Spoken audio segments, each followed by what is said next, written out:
Bay, kumsuk.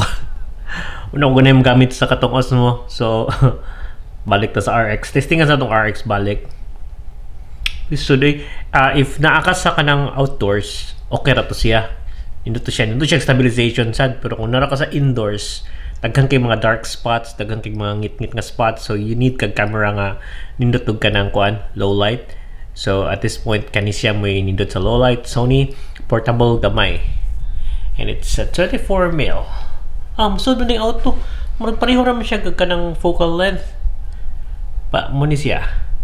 So mula gito, na-learn ako nga daghan kayo. But try po na ko at this point balik atong Osmo Pocket. But karon gamit sa kuani niya kanang iPad Pro gyapon ako kapit ng pag-upload. So gahapon naman ako gahapon sa hapon, but nala ko'y may problema sa upload. But after that, okay. So today is Thursday. Ugma Friday. Atay, anam nagka-stressful mong life na daghan na kay buhatonon kasi gaghan gyud kayo. Si Kwati, nya ganahan kong gawas, ganahan ko mulaag, but pagyapon mi bawal, pagpon pwede mong gawas, bawal lumabas. Mo lagi. Sige. Mo good. So bye, kanang mas ganahan gyud ko magtan-aw ning camera kaning 4K kay dako man ning 1-inch sensor. Nya katong Osmo Pocket dili ko ka control, like wala siya physical shutter or kanang stuff na imong matweak sa camera.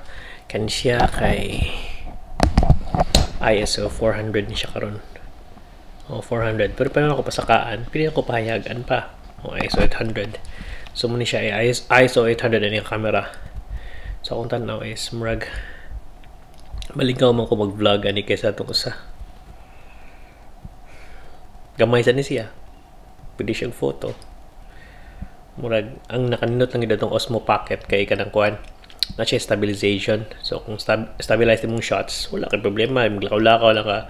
Okay, and wider sa siya. Kani siya kay 24. Pero sa akong paggamit ako ganina murag pareho raman. Gahapon problema lang ko sa ihang dark nga spots kanang mga low light, mga dark nga spots na siya noise. So, pero ganahan ko adto pang outdoor, pang kuan.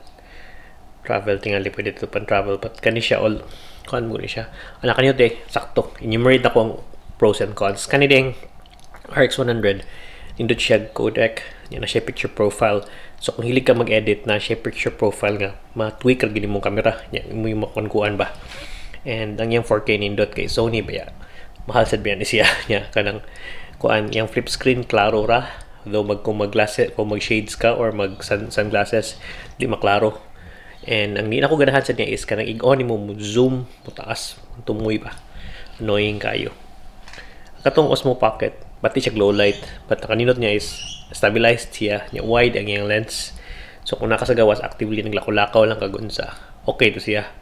Ako lang is wa siya physical buttons, kan siya ganahan ko mo set ko sa shutter, so hay ako set the shutter, ako set ang ISO sa gunsa. Ma-work na ako. Ato siyang murag feeling na ako handicap ko. Pero mo ang gamit ng camera is you just record niya. Just forget about it. Tanaw na namin ulit kung sa gigawa sa mong recording. Though interesting kung na ako'y ND filter ato, mas lingaw dito gamiton. ND filter niya, set lang ako shutter aperture kay. Ang tendency ko sa naka-auto. So kung mo ato kang ngit-ngit, muhayag tanan. Mo focus imong naong, so saktong exposure. Mo ato kag hayag, mungit-ngit na sang murag iyang adjust ba nya drastic kayo nya murag di ba sa real life ba di ba na siya muhayag tanan kalit mo kuan kung sud ka mo adjust mo mata nimo ano ba. So kung nay dark sa part sa makita do maka-adjust mo mata but mo na ganahan jud ako kato na ako dadahon ting mata na ako kato.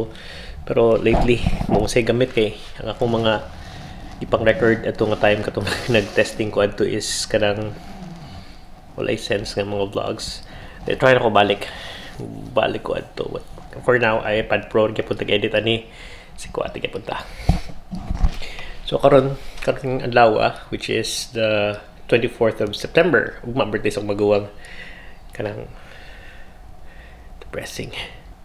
Wala ko i-update. Wala kaon ng tagkuan. Inani. Yeah.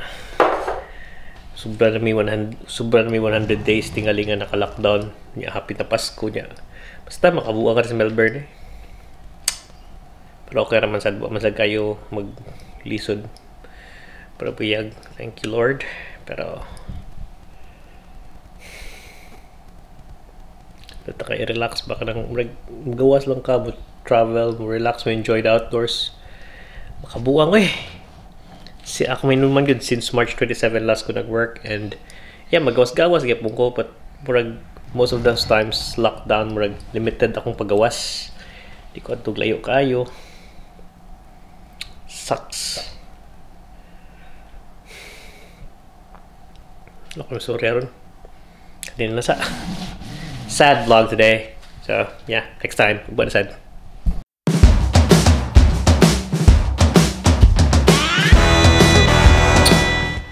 I need to disconnect from the internet. YouTube lang tingali ko. I need to disconnect social media.